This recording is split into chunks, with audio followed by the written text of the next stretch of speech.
I'll keep. Okay. I Good.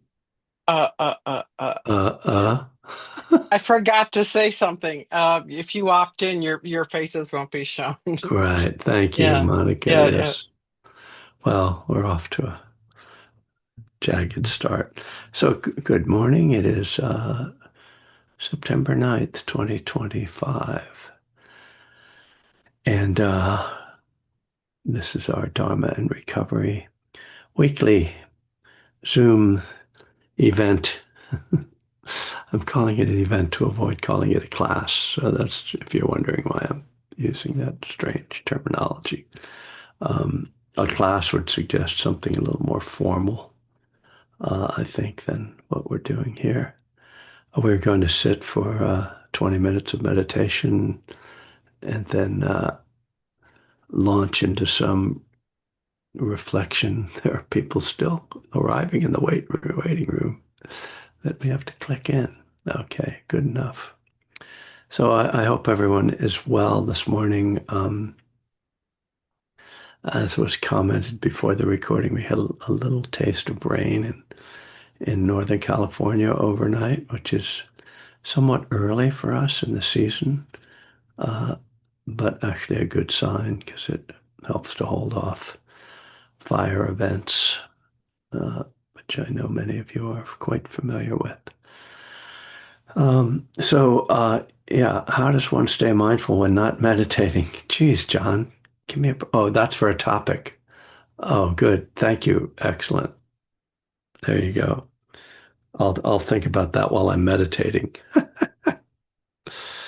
That was meditation humor there, such as it is. If So, it's not, how the Dharma applies to sobriety? no, it's in the chat, Paolo. It says, oh, that's another topic. How does the Dharma apply to sobriety? Okay. All right, now, come on, you guys. You're overwhelming me. Okay, two topics. Those are good two topics, and they're related. They're interrelated. So let's let's use them. So okay, let us begin our sitting. Thank you all. This is what happens when I ask for help. I'm like, wait, stop.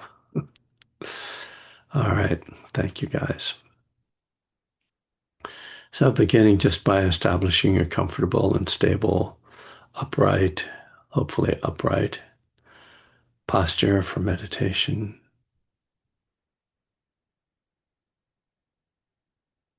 I want to be able to sit relatively still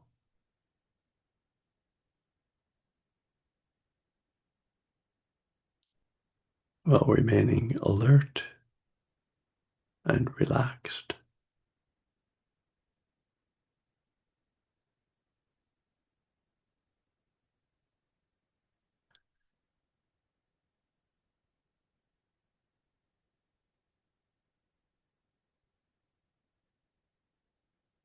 And just having a sense of settling the body.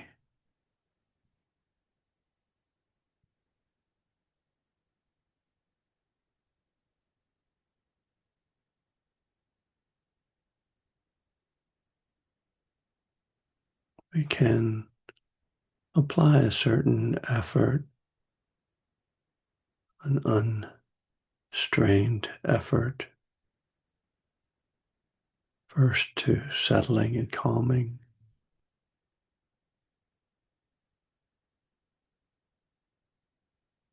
and feeling the breath.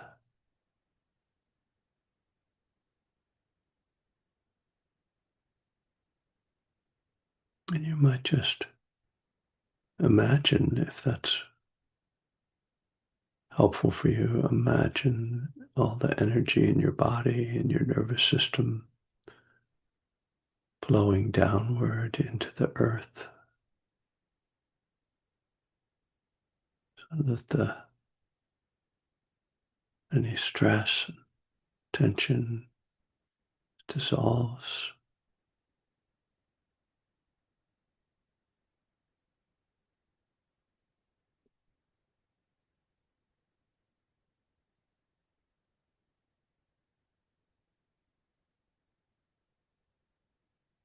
feeling the sensations of breath, either at the nostrils or at the belly. Breathing in, breathing out.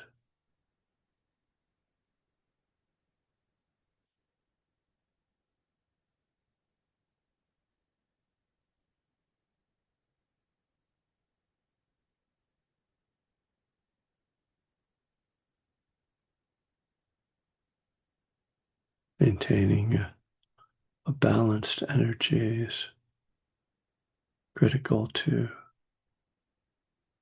meditation, to clarity and mindfulness. And we can gently guide the body and mind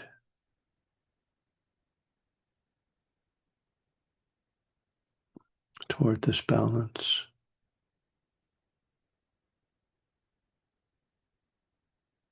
As you begin to sit, if there's a lot of energy and busyness, just using this calming sense, settling, grounding.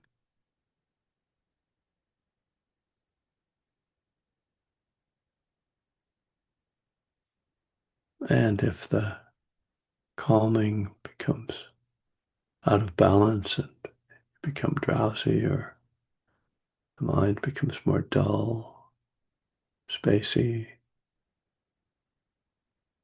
then you shift the orientation towards uplifting energy. Again, this can be done with a subtle kind of mix of visualization and body awareness. So just imagining energy moving up the spine and lifting the body, sharpening mind.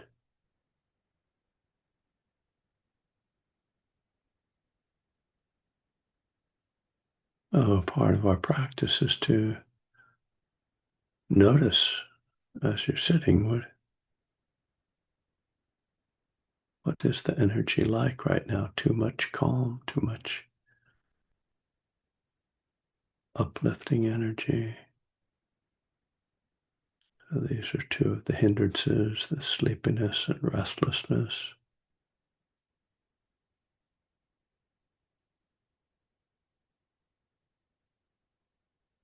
And as we become more subtly aware, we can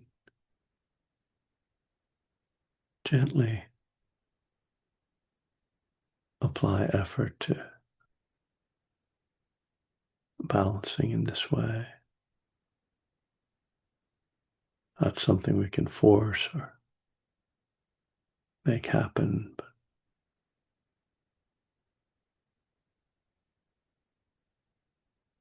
often just a little intention setting or inclining of the mind can alter the energetic state.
As we sit, it's natural that the mind wanders, keeps generating thoughts.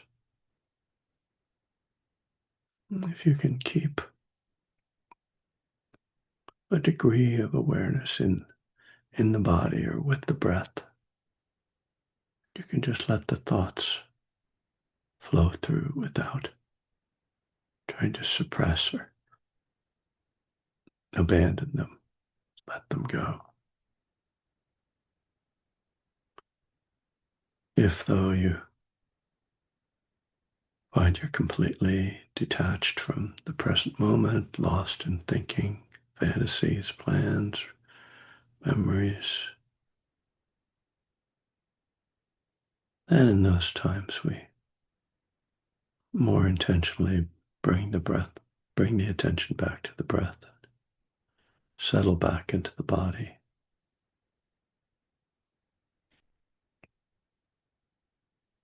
If there's a really persistent thinking energy happening, then perhaps turn toward the mood or the emotion that's behind the thinking. Oftentimes there's some distress or agitation that's unacknowledged or that we're trying to think our way out of. Mindfulness encourages us to turn toward that mood or mental state, feeling it, breathing with it, allowing it.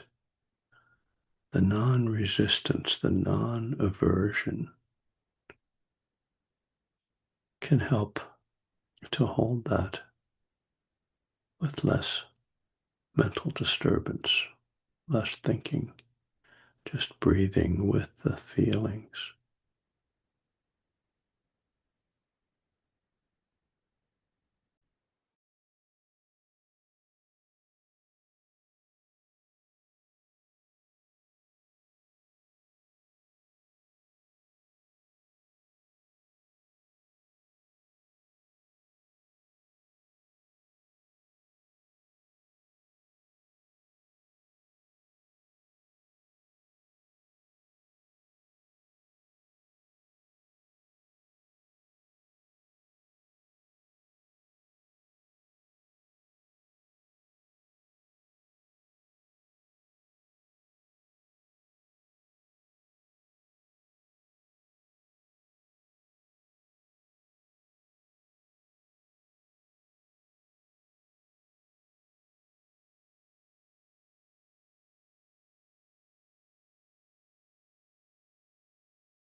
Before I get going, just wanted to mention that tonight I will be at the Berkeley Buddhist Monastery for anyone in the Bay Area who would like to drop in for an in-person event, 7:30 p.m.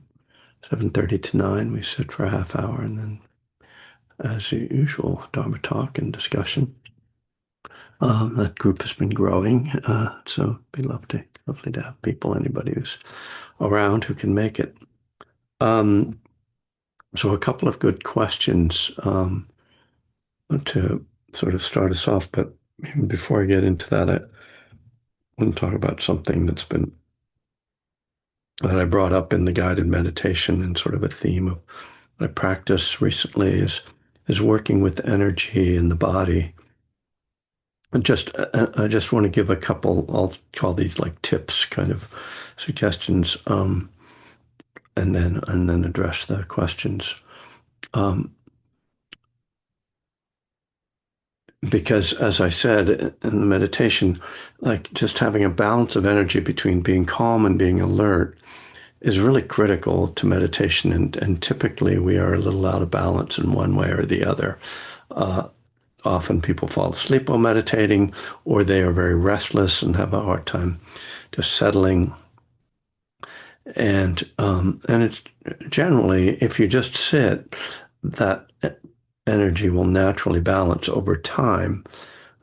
But we can also sort of encourage that, and and partly this comes down to posture, which people, I think, sometimes get locked into an idea of like the right posture or the one that feels the best to them without noticing when it's causing some energetic imbalance. So one of the things that happens is that um, if you're sitting uh, in a way that lets your shoulders kind of come together and the chest closes a little bit. So like if you put your hands in your lap between the legs, then that tends to cause less breath and then less energy. And that can be helpful if there is, as I said, a lot of restlessness and you really need to calm, to just sort of like let yourself, it's not exactly slumping, but just sort of letting the body soften a little bit. Um, and it might not seem like, oh, I don't look like I'm a, you know, Buddha the way I'm sitting, but that, how we look isn't so important, right? Um, And so then that's the physical. But then, as I was talking about, we can do a kind of visualization, and this works both ways, that we visualize energy moving downward. And again, I wouldn't spend a lot of time with this, and you don't want to get too caught up in it as like trying to control things, but just sort of like, oh, is that available? Is that calming available if I just sort of settle my body and and imagine a little bit this energy moving down through the body and into the earth potentially. So this sort of work, and when I'll talk about the other side of that, but this sort of work is common, not so common in Buddhist, mindfulness meditation, but quite common in more Hindu-oriented practices like Kundalini or Kriya Yoga, and in fact, Qigong itself is a way of moving energy in this way too, that uses movement, but is really more about the internal experience. So then the other thing, and I bring this up because I've been particularly working with the uplifting energy, because I noticed I was teaching a couple of retreats and I noticed that I was settling really nicely, and then towards the end of every sit I would start to conk out, and so the balancing then is I put my hands on my thighs, and that opens my chest a little bit, and I lift my head a little bit, and And then, just as with the other practice, a calming practice, a little bit of visualizing energy moving upward. And this is much of what they do with Kundalini Yoga. So working with chakras, which are energy centers, right, in the body. And so again, I don't spend like 20 minutes on this. I spend like a minute, but just like a minute to just like, and sometimes I even like imagine like energy coming out of the top of my head, and you can actually combine this with loving kindness meditation, where you're radiating kindness over the entire world. So if you ever do that kind of practice where you're thinking about really spreading love, then you can kind of see it as energy moving up and out. Um, yeah, and again, just for a few moments, when you're seeing that your energy is slipping one way or the other, to just play with these things, and it's one of those things you just develop some skills with, or a sort of a natural way of working with it. It's not something you want to force by any means, or get make into a central part of your practice, but just as something to help you to balance the practice. So let me come to the two questions we got. One was, how does one stay mindful when not meditating? And the other was about how does Dharma help recovery. Of course, that's a very broad topic, but I'll start with the first question, and I'm gonna say that there's a the the mistake of this question, John, bless you, is the word stay. So and so this is where we have to be careful that we're not getting this idea that like, and not that that isn't an ideal, but it's very unlikely that we're going to stay mindful. And when we set that up as a model, then there's a sense of failure sort of built in to the question, to setting ourselves up like, oh, I'm going to stay mindful all day today. Okay, starting right now. Breathing in, breathing out, breathing in. Oh, what am I going to have for lunch? Oh, I lost it. Oh, I messed it up. So to recognize that really just a few moments of mindfulness in a day are very helpful. Any moment of mindfulness really can actually have a quite powerful impact on the course of your day. So I look for a couple things. One is mindful walking, and this is one of the reasons why practicing mindfulness, mindful walking on retreats is really helpful in this transition, because it habituates, it starts to set up in the mind a correlation between walking and mindfulness, and so that walking triggers mindfulness. So that's a simple uh, tool to just use, like when you're walking, whether it's down the hall or up the mountain, brief or lengthy, that you just put some attention in the feet. And that doesn't mean that the entire time of taking your hour-long walk or whatever, you're mindful every step, but rather that you catch it a few times. Oh, I'm just walking. And I find like just being outside, and we know like being in nature is very evocative of mindfulness, and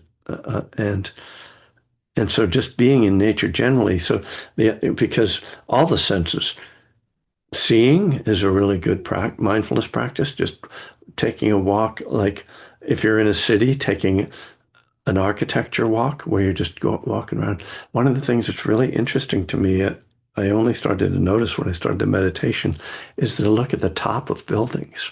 Because ordinarily I walk with my head down, right? And when I lift my head, it shifts and makes me more awake. And then I start to see things that I don't normally see. And that's just, those are moments of mindfulness. So really simple things. Um, uh, uh, routine behaviors like washing the dishes, really good time to oh, I'm washing the dishes, just aware that you're doing that, right? Um, so really, that's there's no trick to it. There's no like, oh, here's all you have to do. It's a matter of setting an intention and looking for little moments and trying to find little moments. Not, I don't like the idea of turning it into some big goal. Uh, but the last thing I'll say is that in moments of great stress or emotional disruption, those are really good moments to catch yourself and to go, ooh, what am I feeling right now? Mm, just if there's some shock or some, you know, uh, anger or grieving, something that just hits you, something sad, something upsetting, to just make it a habit to stop and feel your feelings. I mean, feeling emotions. I mean, I can spend the whole day, I guess, on this, but, you know, when we start to see what the mind does with our emotions, how it grabs a hold of a feeling and then spins out and creates your day, creates your mood, creates your whole view of like how bad things are, then you start to realize like, oh, like there's two different things. There are emotions and there are thoughts. One doesn't have to lead to the other. We have an emotion and immediately have this story about it, and then we have fear about it or judgment about it, and that's those fears, those judgments, those stories are not the feeling, and we often, I think, get that confused. We think that they are the same thing, that this feeling is as we say, feelings aren't facts, right? But that it's a real thing that has to be, it has to be dealt with, you know, and it's like, does it? Could I just have this unpleasant feeling and then continue washing the dishes? Um, I mean, there's also, the cognitive behavioral approach. Um, my daughter started spinning out a little about politics yesterday. And, I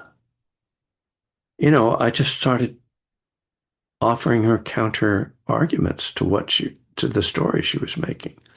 It's like, yeah, there's really bad things that are happening. And this person is really unpopular. They're doing things that no, and so, we need those counter arguments. Oh yeah, that was like, if it's personal, right? Like, oh, that was really, I shouldn't have done that. And then going, yeah, but I was trying to do this, you know, like, or I'm such an idiot. And then, no, wait, I have a master's degree. I couldn't be that stupid. Those kind of logical counter arguments to our, uh, what that the cognitive behavioral uh, psychologists call cognitive distortions. It's really a great term, cognitive distortion, to realize, oh, what's going on in my mind is I'm distorting reality with my mind. I'm taking it, I'm creating a version of it that's not really accurate.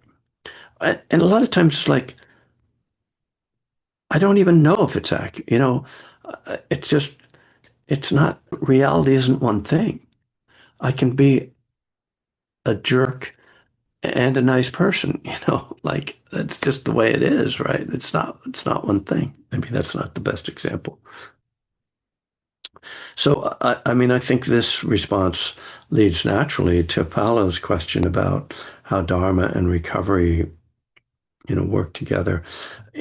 I was reflecting on this a couple of days ago, on this sort of this very question in a way, like what the role of meditation is in recovery, but that necessarily brings up the question of what's the role of a program.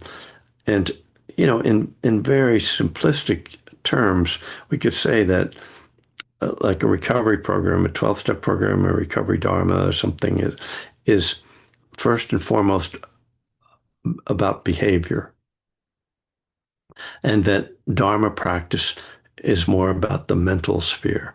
So obviously they blend because the dharma has the precepts and sila and so morality and ethics, and recovery has inventories and meditation and prayer. So, but the primary sort of aspect up to me of a recovery program is to restrict my behavior and to get me to behave in a different way. So it creates boundaries. So I'm putting my hands out. I'm like, oh, why are my hands out here? Oh, it's boundaries, those limits, which the precepts also do, right? But when it's about addiction, it's very, very specific. It's not just, oh, I'm not going to kill any living beings. Not that that's trivial, but I mean, it can get kind of vague. I'm not gonna steal. I'm not gonna harm sexually. Though, not gonna actually not use intoxicants is a good one. But the boundaries of behavior are the core of recovery. But what we realize through Dharma practice is that behavior is very much guided by the mind,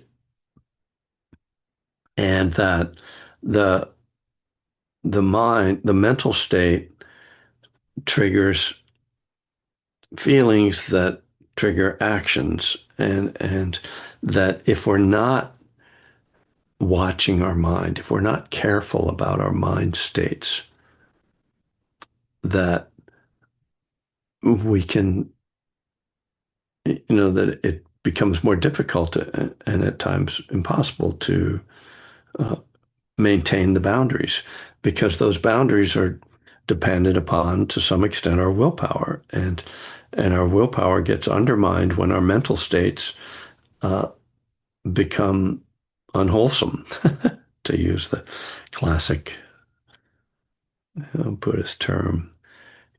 You know, it's we say, "Oh, I'm not going to do that," and then we get more and more upset, or more and more agitated, or more and more craving shows up, or anger, or whatever it is, and then it's like, oh, screw it, and um, so the practice of Dharma not only helps us to see those mental states, but to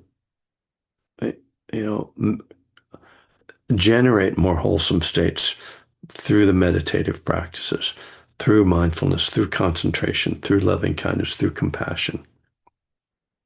So we're and this is the word that the Buddha uses, we're training the mind.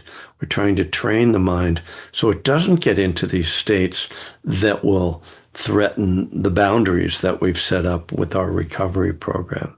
And so those two really go hand in hand.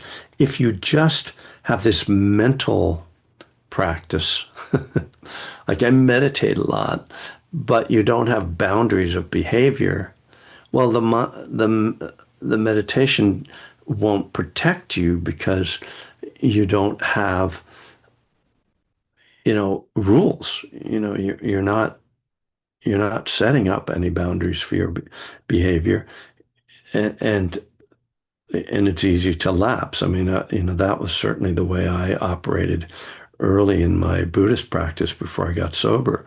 I meditated a lot and I could get into these mind states, but my behavioral stuff was not bounded, or there was no training going on that end. Um, I like the word training because that aspect of creating habits. I mean, addiction is one form of habit, right? A really unhealthy habit. We have to create new habits. It's one of the sort of cliches of recovery, but we create new habitual behavioral patterns, and we create new habitual mental patterns. And all of that tends to work together to reinforce and strengthen the recovery process so that it becomes less and less likely that you'll break those structures because they're no longer really part of your way of operating. They're not how you think. They're not how you act, and they're not even how you see the world.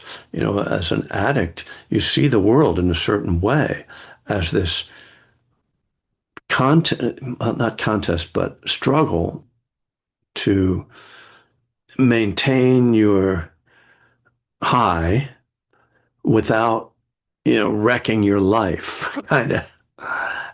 And and anything that allows that to happen is okay, right? That's kind of those are the boundaries. And when we have this complete shift in orientation toward, no, I don't do those things. Not only do I not do those things, I do these other things. Then uh, the those habitual patterns become much more wholesome, and they become very difficult to break. As I think it becomes less and less likely that there's relapse. So that was an attempt to be helpful around those questions. I don't know if it was sufficient, but it's what I have for now. So I appreciate you listening, and we have plenty of time left for questions or comments. Hi, Anne, go ahead. Hey, yeah, Hi. just as you were talking, I'm like, did you say, I mean, what I heard was, well, I heard a lot of, but precepts is boundaries. Yeah, Why haven't I heard that before? It makes so much, I don't know. I'm hearing it now and I think it's really cool. Um, and it also reminds me of like this idea of, fierce compassion is boundaries setting for yourself, yeah, absolutely. right? Yeah, When I'm on a track of doing harm of some sort in my head or out in my behavior or my intention. Um, I see it's painful, it hurts. So I'm more likely to let it go, or at least bring yeah, compassion to it. But setting boundaries is it's a very compassionate thing to do. I mean, for yourself and then yeah, others too. Oh yeah, that's cool. I just really heard that hmm, in a way that yeah, landed. yeah. It's funny how those things are, right? Like it's not a shocking revelation or anything, but No, it's just like, oh, it's a nice connection. Because it's like it's using the kind of recovery modern. language Right, to talk about the Dharma. And right, right. yeah, but yeah, I mean the precepts are also called protectors, right? They're part of the kind of hiri and otapa Right, aspect, right? right. They protect us, and they protect the world from harm, and That's the that's the compassion of mhm. that Analio talks about, that Yeah, precepts being an act of compassion for the world. yeah, Yeah, yeah. And for yourself, I really believe it begins with I know, yeah. hmm It's both. And yeah, yeah. Thank you. yeah, thank you. See you soon. Okay, good. Steve, Good morning, Kevin. hi. You know, I was thinking back at the talk you gave. Oh gosh, it was quite a while ago, but it was talking about when you were shifting positions in the middle of your meditation and to help you achieve more clarity and more concentration. And two things that have been going on for me now is that different Buddhist traditions. In my mind, long ago, I used to think I had to be very rigid with my sitting and had to not move. Or you're going to get smacked in the back of your head with a stick or something. And so since I've extended my meditation time over this past year, I have found that shifting my posture and or maybe even turning my head a little bit or really kind of reawakened me to what I was doing is in terms of meditation. Mm. And the other thing that it's helped me with is, again, going back to the idea that I've extended my meditations, is I used to have these grand expectations. I always had these ideas that I was going to have something happen. Right. Now I've really learned on a deep level to what's going to happen is going to happen. I have no control over it, nor do I even want control over it. And when something comes in that's negative or creates angst within me, I just let it go and just keep breathing. And sometimes I'll change my breathing pattern. Yeah. That helps me get back out of that negative thinking process. But the idea of moving and shifting the posture has been very beneficial for me. So thanks for Mm. speaking to that. Yeah. Thanks, Steve. I mean, the key thing is maintaining mindfulness, particularly in movement. If you're feeling restless or uncomfortable and you're just kind of moving around trying to find a comfy way to sit, then there's a grasping happening and there isn't awareness. But if you're sitting still and then you realize, oh, this is starting to become too uncomfortable for me to really stay present with, then you intentionally move. And you kind of you're like, okay, I'm going to move, and then you move, and as you're moving, you're aware of movement, just as you would be aware of in qigong movement, or walking meditation. You're just aware of like, okay, I'm tipping, or I'm leaning, or I'm straightening, and then you're aware of coming back into stillness, and then you check in. Well, what changed now? Noticing the change in sensation, presumably if there was a discomfort, then now there's some ease that comes. So you notice that. So to stay with that whole process, so it's not just something that's happening without awareness or restlessness. Yeah, Right, and that's what's been happening. I thanks for bringing that up because that's exactly what happens. Because when you sit for an hour, hour and a half, or whatever, like I do every morning, I think it's a natural occurrence. And so, exactly what you just explained is what I've been doing. It's been really helping. beautiful. Very good. Thanks, Steve. Wilson, hello. Hello. Thanks for today. I'm pretty new to this. Um, I just got out of rehab Okay. a few weeks ago. Um, after first time in rehab, I've been trying to get sober for about 15 years. Mm, And I'm really struggling. And it's a couple things.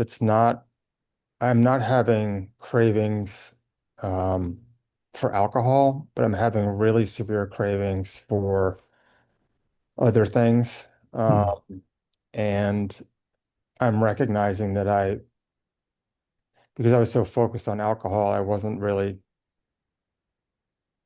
focusing on the other cravings that I've had for a long time, and they're showing right, up really strong right now. right.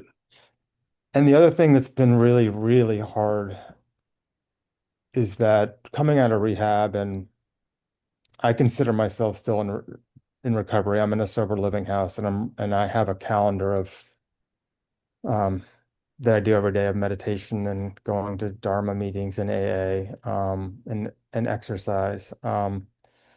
So I consider myself very much in recovery and focusing on that as my number one priority. But I'm having and I had a real sense of like I'm doing really good up until about a week ago, and then what I've noticed is that I'm having um I'm I'm having a really, really hard time focusing on anything, do Mm, like anything at all, to the point where I know I need to get a document printed. So I go online to sign up for it, and the next thing I know, I'm doing something else. And I've right. completely forgotten about the thing I'm doing. And then when I go to do the other thing, I'm going to do the next thing. I literally cannot, I can't I mean, I immediately think of just like severe ADD, but like I can't focus. And I wake up in the morning just like with that being my existence. It's really troubling. So, a couple things. One, I just want to let you know, I don't know if you were noticing the chat, but there we do have a contact list uh, that where you might find some folks with some experience who might be able to just sort of not necessarily sponsor you, but be like a Dharma buddy here through this difficult time. So if you go in there, I would. That's one suggestion. But you know, as for what's going on, first of all, if you can, I know it can be hard to accept this, to realize that if you're not using one day at a time, you're you're doing well. And the mental states, the disruption, the lack of attention, all kinds of states, moods, and then the external problems as well. But the internal ones are just that's kind of the deal. You have to you can't really solve those things. You're not gonna get all that straightened out after a couple weeks or even a couple months. It takes time. There's a fairly lengthy healing process that has to happen. And this is why it's so hard to get through the opening months because, you know, there's a reason why, I mean, we were living one way and, having this escape valve of our addiction, and that's gone.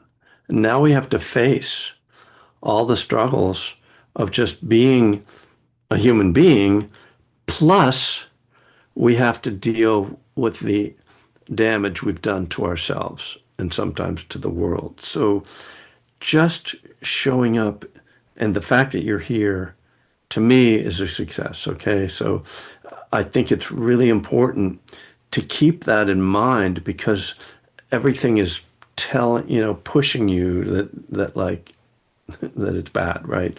And so when it comes to other cravings, this is also part of the process, which is that you remove the primary addiction, and it turns out that that primary addiction was not the problem, you know.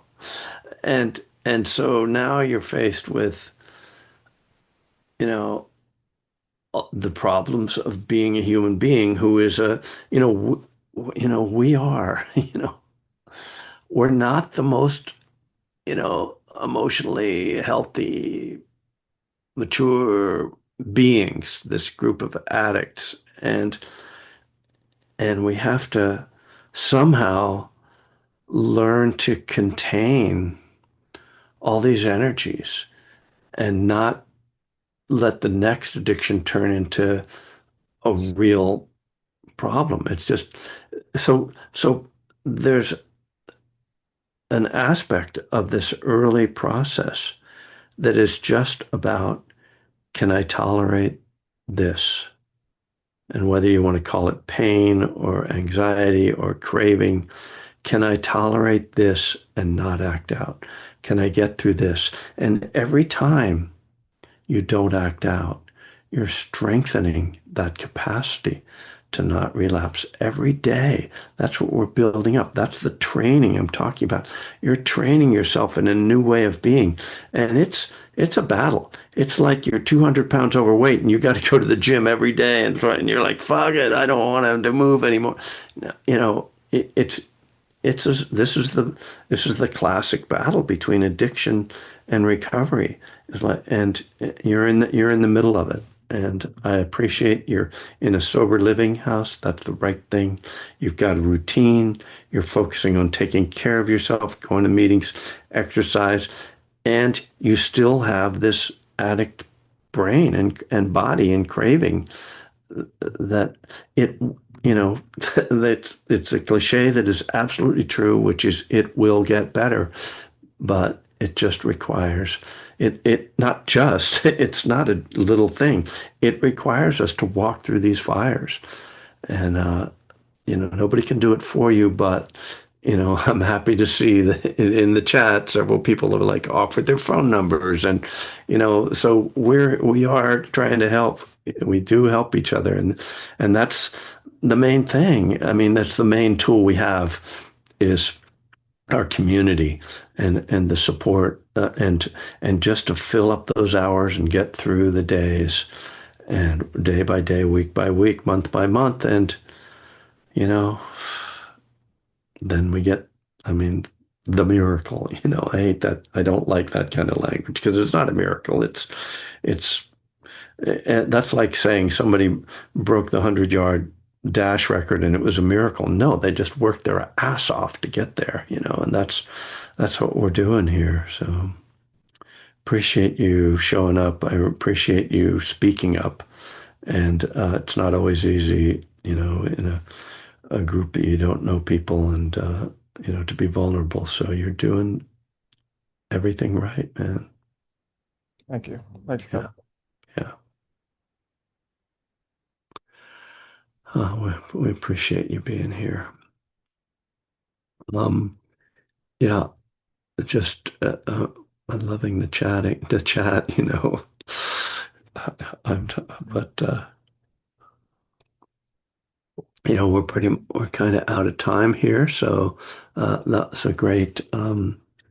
Uh, Wilson, thank you for being the last person to check in, because we all appreciate what you're going through, and your honesty. That's our bottom line.